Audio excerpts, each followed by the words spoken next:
हरे कृष्णा। श्रीमद् भागवतम तीसरा स्कंद अध्याय 25 श्लोक संख्या 4, 5 और 6। इस आध्यात्मिक जगत में प्रवेश करने से पहले गुरु और गौरंग से कृपा की याचना करते हुए मंगलाचरण करेंगे ताकि हम जो अध्ययन कर रहे हैं उसका पूरा लाभ प्राप्त हो सके, जो कि है कृष्ण प्रेम की प्राप्ति। वंशी विभूषित करा नवनीरदाभा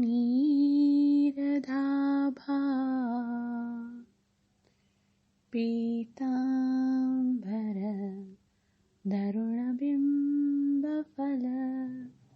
धरोष्ठा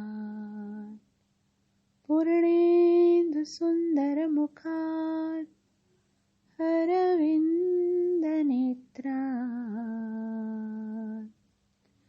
कृष्णात् परं किमपि तत्त्व अहं न जाने। करारविन्दे न पदारविन्दम् मुखारविन्दे विनिवेशयन्तम् वटस्य पत्रस्य पुटेशयानं बालं मुकुन्दं मनसा स्मरामि। श्रीकृष्ण गोविन्द हरे मुरारी हे नाथ नारायण वासुदेवा जिह्वे पिबस्व मृत्युमेतदेव गोविन्द दामोदर माधवेति।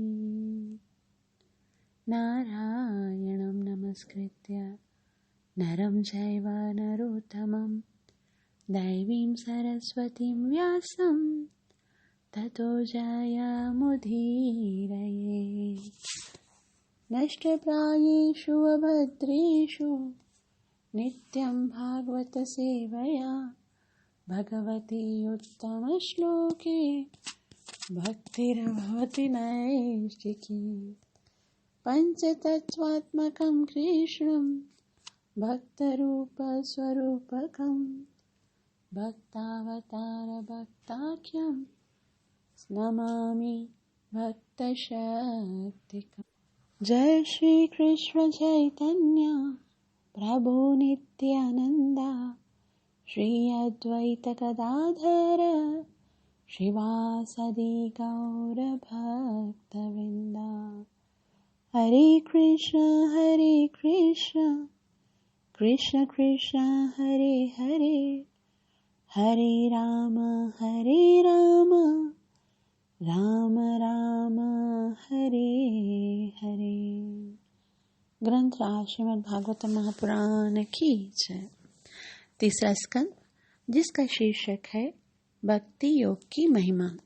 अब तक हमने पढ़ा कि कर्दम मुनि के वन में जाने के उपरांत तो शौनक मुनि सूची से पूछते हैं कि यद्यपि पूर्ण पुरुषोत्तम भगवान अजन्मा हैं, किंतु उन्होंने अपनी अंतरंग शक्ति से कपिल मुनि के रूप में जन्म धारण किया। वे संपूर्ण मानव जाति के लाभार्थ दिव्य ज्ञान का विस्तार करने के लिए अवतरित हुए हैं। तो वे कहते हैं कि स्वयं भगवान में अधिक जानने वाला, भगवान के विषय में और जानने वाला अन्य कोई नहीं है। ना तो कोई उनसे अधिक पूज्य है, न अधिक पौढ़ है। अतः वे वेदों के स्वामी हैं और उनके विषय में सुनते रहना इंद्रियों को सदैव वास्तविक आनंद प्रदान करने वाला है। अतः कृपया उन भगवान के समस्त कार्यकलापों एवं लीलाओं का संक्षेप में वर्णन करें जो स्वतंत्र हैं और अपनी अंतरंगा शक्ति से इन सारे कार्यकलापों को संपन्न करते रहते हैं।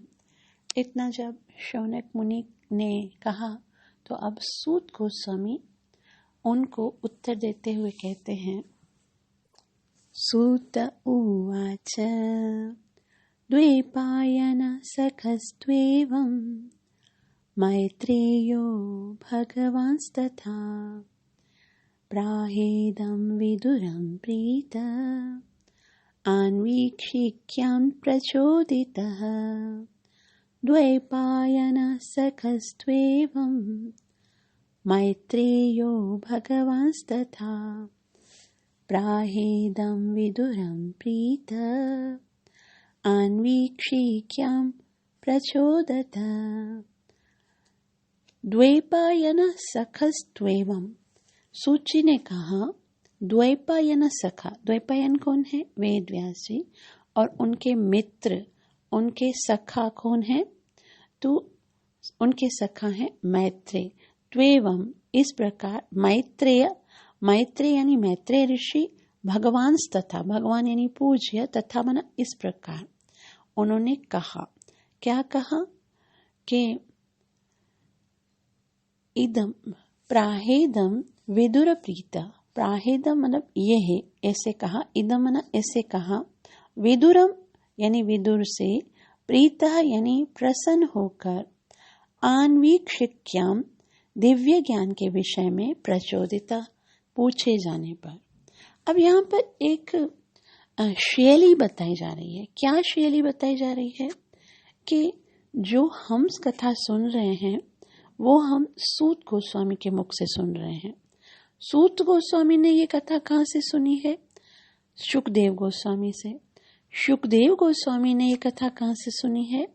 वेद व्यास जी से। वेद व्यास जी, और यहाँ पर सूत गोस्वामी कह रहे हैं वेद व्यास जी के मित्र हैं मैत्रेय मुनि, और मैत्रेय मुनि ने प्राहेदम विदुरम प्रीति, मैत्रेय मुनि क्योंकि विदुर जी के से प्रेम करते हैं, प्रसन्न मतलब उनसे प्रसन्न होकर मैत्रेय मुनि ने ये कथा किसको सुनाई? विदुर जी को सुनाई।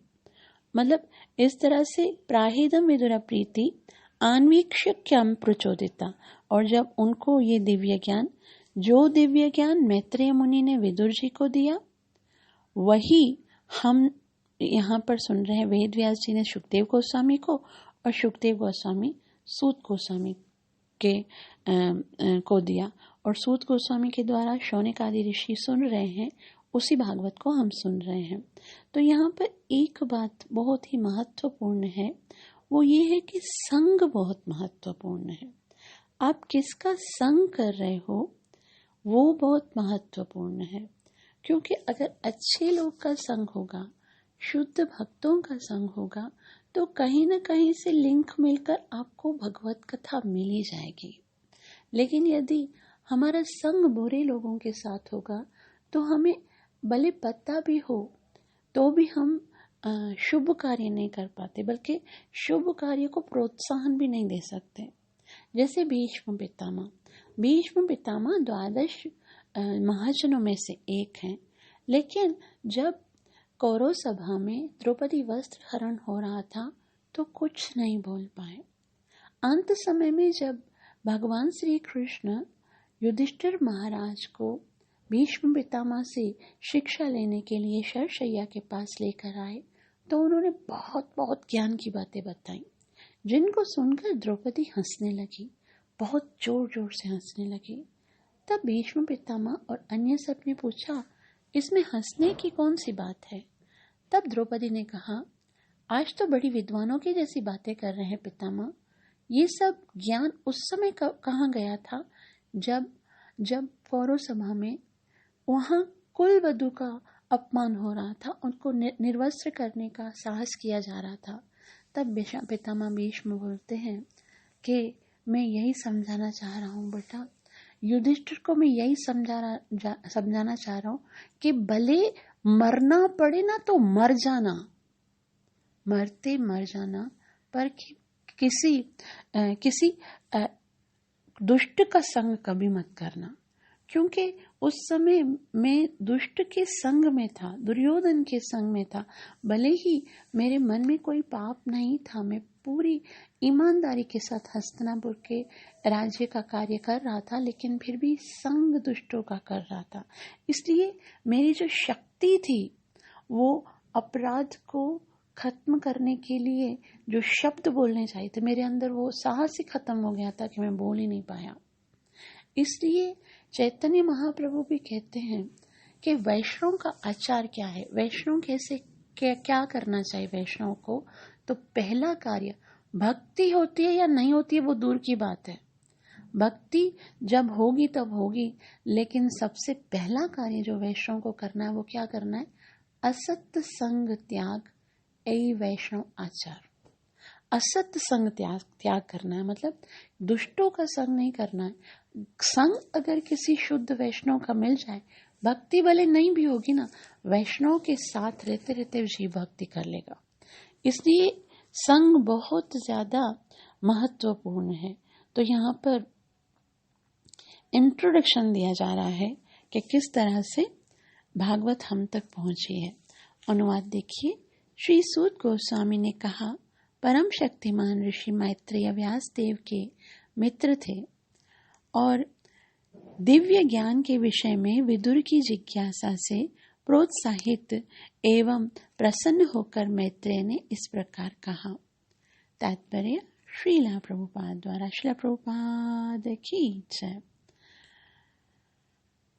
श्रीला प्रभुपाद जी कहते हैं, जब प्रश्नकर्ता प्रामाणिक हो और वक्ता भी अधिकारी हो तो प्रश्नोत्तर संतोषप्रद ढंग से चलता है। यहाँ पर मैत्रेय को शक्तिशाली ऋषि माना गया है,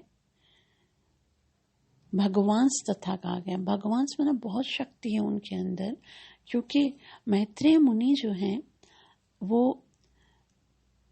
वेद व्यास जी के मित्र हैं। इसको बताया गया, द्वैपानो सखस्त्वेवं मैत्रेयो भगवांस तथा, तो वो बहुत शक्तिशाली हैं, अतः उन्हें भगवान कहा गया है। यह शब्द न केवल परमेश्वर के लिए प्रयुक्त किया जाता है, अपितु जो भी परमेश्वर के तुल्य शक्तिमान हो उसी के लिए प्रयुक्त होता है। मैत्रेय को भगवान कहकर संबोधित किया गया है, क्योंकि आध्यात्मिक रूप से वे बहुत आगे बढ़े हुए थे। वे द्वैपायन व्यासदेव के मित्र थे, जो भगवान के साहित्यावतार थे। विदुर के प्रश्नों से मैत्रेय अत्यंत प्रसन्न हुए, क्योंकि ये प्रश्न एक प्रामाणिक सिद्ध भक्त के थे। इस तरह मैत्रेय को उत्तर देने में उत्साह प्रतीत हुआ। जब समान मानसिकता वाले भक्तों के मध्य में आध्यात्मिक विषयों पर वार्ता होती है तो प्रश्न तथा उत्तर अंततः फलप्रद एवं उत्साहपूर्वक होते हैं। श्रीला प्रभुपाद की जय। अब मैत्रेय ने कैसे उत्तर दिया वो बता रहे हैं। मैत्रेय उवाच पितरी प्रस्थितेरण्यं मातुः प्रिय चिकीर्षया तस्मन् बिन्दुसरे वासीत् भगवान् कपिलः किल। पितरि प्रस्थितेरण्यं मातुः प्रियचिकीर्षया तस्मिन् बिन्दुसरे वासीत् भगवान् कपिलः किल। पितरि प्रस्थितेरण्यं, पितरि कौन है? पिता। किसके? कपिल देव के पिता यानी कर्दम मुनि। यहाँ पर मैत्रेय मुनि जो शब्दों को चुन के बोल रहे हैं, वो बोल भी रहे हैं, ऐसे भी बोल सकते थे कि कर्दम मुनि के प्रस्थान होने पर, नहीं, लेकिन वो यहाँ पर बता रहे हैं कि भगवान उनको अपने पिता का सम्मान दे रहे हैं, है ना। जैसे भगवान किसी जीव के साथ जो कोई संबंध जोड़ते हैं तो वो मान लेते हैं कि हाँ मैं इनका बेटा हूँ। वो अपने आप को भगवान की तरह प्रस्तुत नहीं करते हैं, बल्कि वो ये जानते हैं कि मैं, अभी देखो यहाँ पर क्या बताया, पितरी प्रस्थिति रणयम, पितरी यानी पिताजी जब रणयम, रणयम यानी वन के लिए प्रस्थान कर गए तो मातु, मातु माना माता के, प्रिय चिकित्सायात, प्रिय चिकित्सायात मतलब माता को प्रसन्न करने के लिए। तो जब कपिल देव ने देखा कि मेरे पिताजी अब रण में चले गए हैं, वन में चले गए हैं और मेरी माता अब अकेली हो गई है, तो ये मेरा कर्तव्य है कि मैं अपने माता को प्रसन्न करूं, प्रिय चिकित्सा। फिर माता के उद्धार करने के लिए कपिल देव वही माता जी के साथ उसी विमान में रहते थे। जो विमान था, जो पहले उड़ता था ना, वो वहीं पर स्थापित था और वहीं पर अपनी माता के साथ वो रहते थे, क्योंकि वो जानते थे कि अब मेरी माँ अकेली हो गई है। तो भगवान जो हैं वो उपदेश करने के लिए वहीं पर रुके। और भगवान कभी भी भगवान के साथ जो जीव संबंध जोड़ता है वो कभी खत्म नहीं होता। इसलिए भगवान भी ये सोच रहे हैं कि ये मेरी माता है और इनका चिकित्सा, इनका अच्छा करना, इनको प्रसन्न करना मेरा कर्तव्य है। इसलिए तस्मान बिंदु सरे वात्सीत, तस्मान यानी उस बिंदु सरोवर यानी बिंदु सरोवर के अवात्सीत यानी रुका रहा भगवान कपिला किला, भगवान यानी भगवान, कपिला यानी कपिल, निसंदेह। फिर भगवान वहीं पर बिंदु सरोवर में उनके साथ रहे। अनुवाद। मैत्रेय ने कहा, जब कर्दम मुनि वन चले गए तो भगवान कपिल अपनी माता देवहूति को प्रसन्न करने के लिए बिंदु सरोवर के तट पर रहे। श्रील प्रभुपाद की जय। श्रील प्रभुपाद जी कहते हैं, वयस्क पुत्र का धर्म है अपने पिता की अनुपस्थिति में वह अपनी माता का भार अपने ऊपर ले और अपने सामर्थ्य भर उसकी सेवा करे, जिससे उसे पति वियोग न खले। पति का भी यह कर्तव्य है कि ज्यों ही पुत्र सयाना होकर अपनी माता तथा गृहस्थी का भार संभालने में समर्थ हो जाए कि वह गृह त्याग दे। गृहस्थ जीवन की यही वैदिक प्रणाली है। मनुष्य को मृत्यु पर्यंत गृहस्थी के कार्य में निरत व्यस्त नहीं रहे आना चाहिए, उसे घर छोड़ देना चाहिए। तब सयाने पुत्र को पारिवारिक मामलों में तथा पत्नी का भार ग्रहण करना चाहिए।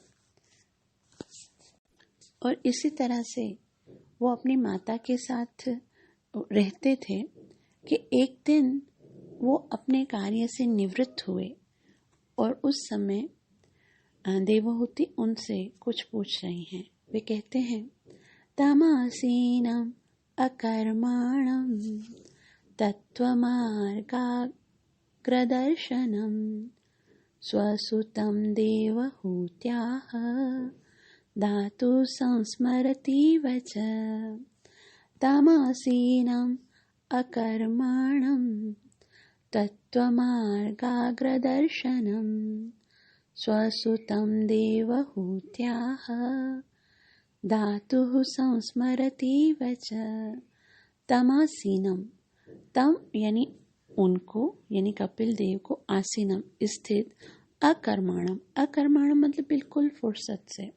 वैसे तो कपिल मुनि हर समय अपनी सेवा साधना में व्यस्त होते थे, लेकिन एक दिन माता ने देखा कि वो अपने समस्त कार्यों को, अपनी सेवा और जो उनका नियम है उनको करने के उपरांत अकर्माणम यानी फुर्सत से बैठे थे।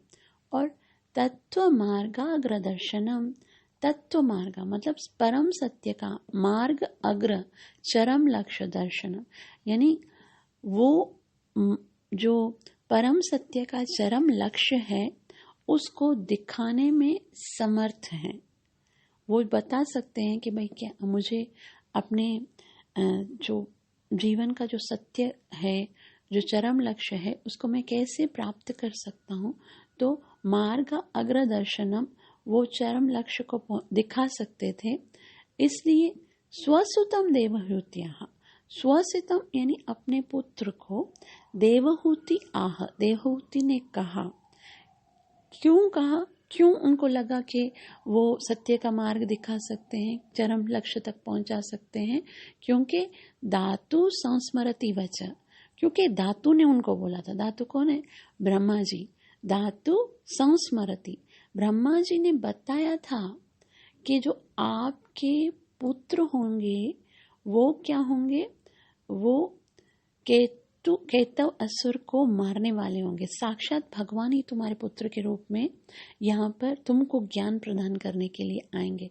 तो क्योंकि धातु का, ब्रह्मा जी का संस्मरति वचन, उनके वचन को याद था, उसी उद्देश्य से वो कहाँ पर गई हैं? स्वसुतम, स्वसुतम देवहूति त्याह, अपने पुत्र के पास गई हैं कि मैं आपके विषय में जानती हूँ, ब्रह्मा जी ने मुझे बताया था कि आप साक्षात भगवान हैं, इसलिए आप तो मुझे चरम लक्ष्य दिखाने में सक्षम हैं, तो मैं आपकी शरण में हूँ। अब आप मुझे बताइए कि क्योंकि मैं भौतिक जगत के जो ये भोग है उनसे बहुत बहुत ऊब चुकी हूँ, तो मुझे चरम सत्य परम लक्ष्य को प्राप्त करने का उपाय बताइए। अनुवाद देखिए। अपनी माँ देवहूति को परम सत्य का चरम लक्ष्य दिखला सकने में समर्थ कपिल जब उसके समक्ष फुर्सत से बैठे थे तो देवहूति को वे शब्द याद आए जो ब्रह्मा जी ने उसे कहे थे। अतः वह कपिल से इस प्रकार प्रश्न पूछने लगी। तो वो कौन से प्रश्न पूछते हैं वो हम कल पढ़ेंगे, क्योंकि लंबा सा टॉपिक है, उसको हम डिटेल से पढ़ने का प्रयास करेंगे। यहाँ पर एक बात बहुत सुंदर श्री प्रभुपाद जी बताते हैं कि तत्व मार्ग दर्शनम, उनको जो तत्व मार्ग के दर्शन कर सकते हैं, जो सक्षम हैं, उनको अकर्मणा, उनको ज़्यादातर दूसरे कार्यों में इतना व्यस्त नहीं होना चाहिए। उनके पास सफिशिएंट समय होना चाहिए ताकि वो लोगों को तत्व मार्गदर्शन कर सकें, यानी कि उनको बता सकें। अगर वो इतने अपने कार्यों में बिजी होंगे तो वो कब उपदेश करेंगे, कब जीवों के प्रश्नों का उत्तर देंगे। इसलिए कुछ जो भक्त वैसे जो प्रचार करते हैं उनको सफिशिएंट समय निकालना चाहिए, जो उनसे सीखते हैं, जो उनके शिष्य हैं, उनको उनके प्रश्नों का उत्तर देने के लिए उनको समय देना चाहिए, और ताकि वो अपनी भक्ति में उन्नति कर सकें, आगे बढ़ सकें। अगर उनके मन में अगर डाउट्स रहेंगे ना, श्रवण करने वालों के मन में यदि डाउट्स रहेंगे तो कभी श्रद्धा उत्पन्न करके भगवान का नाम स्मरण नहीं करेंगे। इसलिए जो तत्वदर्शी लोग हैं, तत्व मार्गदर्शनम लोग हैं, उनको डाउट्स क्लियर करने के लिए सदैव तैयार रहना चाहिए, ताकि लोगों के मन के डाउट्स क्लियर होंगे, तभी वो प्रेम के साथ अपने चरम लक्ष्य को, परम सत्य को प्राप्त करने के लिए आगे बढ़ेंगे। आप सबका बहुत बहुत आभार जो इतना प्रेम से श्रवण करते हैं। कृपया मेरे लिए प्रार्थना अवश्य कीजिएगा कि मैं अपनी सेवा और साधना को बहुत अच्छे से कर सकूं। हरे कृष्ण।